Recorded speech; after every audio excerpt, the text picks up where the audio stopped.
চিনি নিয়ে এসেছেন। বাড়িতে কিছুটা চিনি ছিল, সেটা কত? 1/5 কিগ্রা ছিল।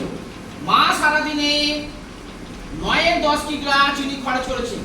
চিনি থাকতে গেলে তো সকালে চা হবে, আত্মীয় স্বজন আসতে গেলে চা হবে, সন্ধ্যের সময় চা হবে, তাই না? তো চা হতে গেলে তো চিনি লাগবে, আর চিনি কিছুটা কমে যাবে।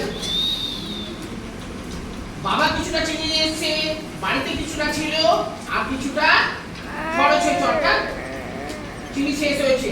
কি করতে হবে কিছু বোঝা যাচ্ছে? বোঝা যাচ্ছে না? যোগ করতে হবে। আমরা সরাসরিও করতে পারি, কিংবা যেহেতু কোশ্চেন অঙ্ক আমরা ভেঙে ভেঙে করতে পারি। আমি তোমাদেরকে বুঝতে সুবিধার জন্য ভেঙে করাচ্ছি, ঠিক আছে? গতকাল কিন্তু এই ধরনের অঙ্ক কিন্তু করানো হচ্ছিল বাবা। পেজ নাম্বার হচ্ছে 104। 104 এর 1 নম্বর অঙ্ক।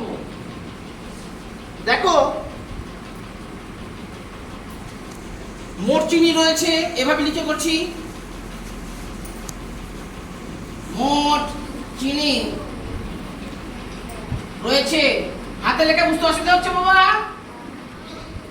এবার যোগ করে ফেলি। 3 এর 4 কিগ্রা, 3 এর 4, এখানে কি বসাবো? যোগ। 1 এর 5, 1 এর 5। এবার তাহলে যোগ করি। লসাগু যাবে না, গেলে কি করব? কত হবে? 20।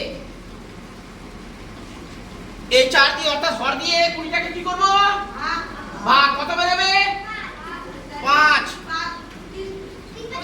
3 5 15। এবার এখানে কি বসাবো? না বিয়োগ বসে দেবো? হ্যাঁ, বিয়োগ বসালে ভুল হবে। 5 দিয়ে 20 কে ভাগ করতে গেলে কত পাবো? 4।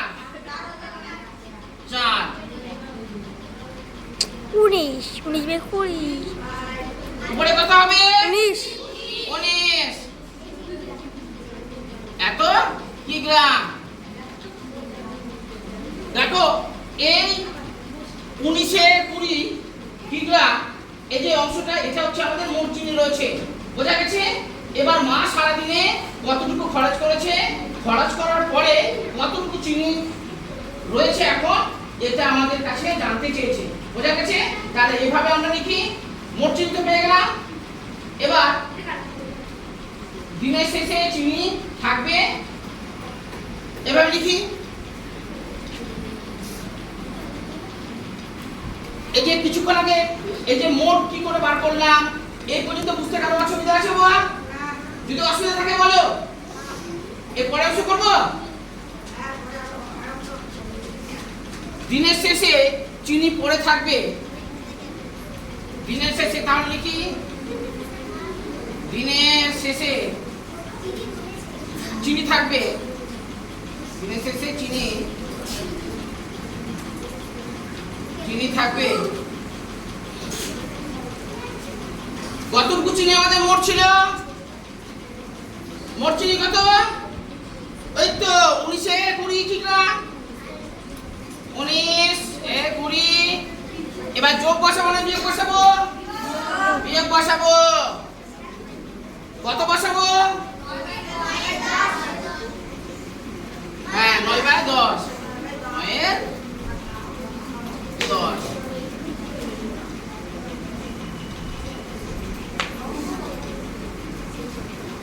লসাগু যাবে বাবা?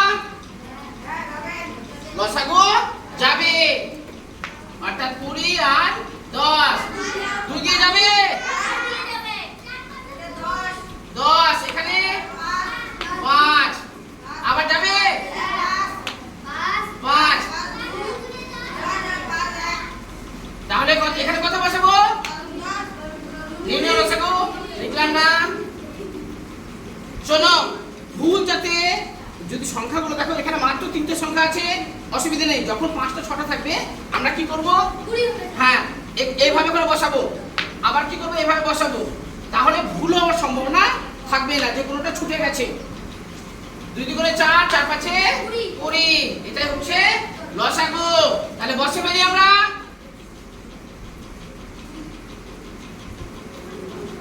20 দিয়ে 20 কে ভাগ করব, কত পাবো? 1। এখানে কত বসাবো? 19। এবার 10 দিয়ে 20 কে ভাগ করতে গেলে কত পাবো? 2 2। 2 এর সাথে 9 এর গুণ করতে গেলে 18 18।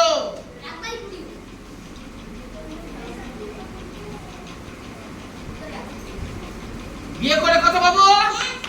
1। আর নিচে 20। এটা কি গ্রাম? এই পর্যন্ত কারো বুঝতে অসুবিধা? এবার দেখো উত্তর লিখতে হবে। প্রশ্নের অঙ্ক না, প্রশ্নের অঙ্ক। দিনের শেষে দিনের শেষে চিনি চিনি বলতে এত অংশ। দিনের শেষে কতটি গ্রাম? 1-এর 20 কি গ্রাম? চিনি পড়ে আছে, পড়ে থাকবে, চিনি পড়ে থাকবে।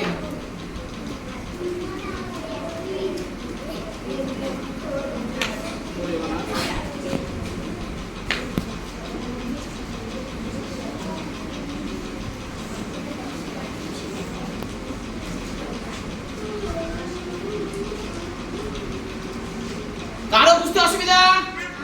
যদি অসুবিধা হয় বলো। আমরা দেখো বাড়িতে চিনি কিছুটা ছিল, বাবা নিয়ে এসছে 3-এর 4 অংশ কি গ্রাম? এটা চিনি বাবা নিয়ে এসছে, আর বাড়ি থেকে আগে ছিল 1-এর 5। আমরা কি করলাম, এখন মোট চিনি কতটুকু আছে অর্থাৎ দুটোকে আমরা যোগ করে দিলাম। একটা পাত্রের মধ্যে চিনির একটা পাত্র হয় না, চিনি কিছুটা ছিল আর বাবা এনে কিছুটা ঢাললো। এবার বোতলের মধ্যে কতটুকু চিনি হলো মোট চিনি, সেটা হচ্ছে আমাদের এটা। বাড়িতে আত্মীয় স্বজন এসছে, আমরা সকালে চাটা খেয়েছি, মানে নিয়ে আসার পরে কতটুকু চিনি খরচ করলাম আর খরচের পরে কতটুকু পড়ে থাকলো। চিনি খরচ করেছি হচ্ছে আমরা এটা 9-10। এবার ওই যে বোতলে ঢেলেছিলাম আমরা কতটুকু চিনি পড়ে আছে সেটা হচ্ছে বিয়োগ করলে পাচ্ছি এটা। একবার পরিষ্কারভাবে বোঝা গেল? বাবা নিয়ে এসেছিল এটা, বোতলের মধ্যে ছিল এটা, মোট কতটুকু বোতলের মধ্যে হলো ঢালার পরে 19-এর 20 কি গ্রাম? বোঝা গেল? তারপরে এটা মা খরচ করলো, আগে ছিল বোতলের মোট চিনি এত আর বোতল থেকে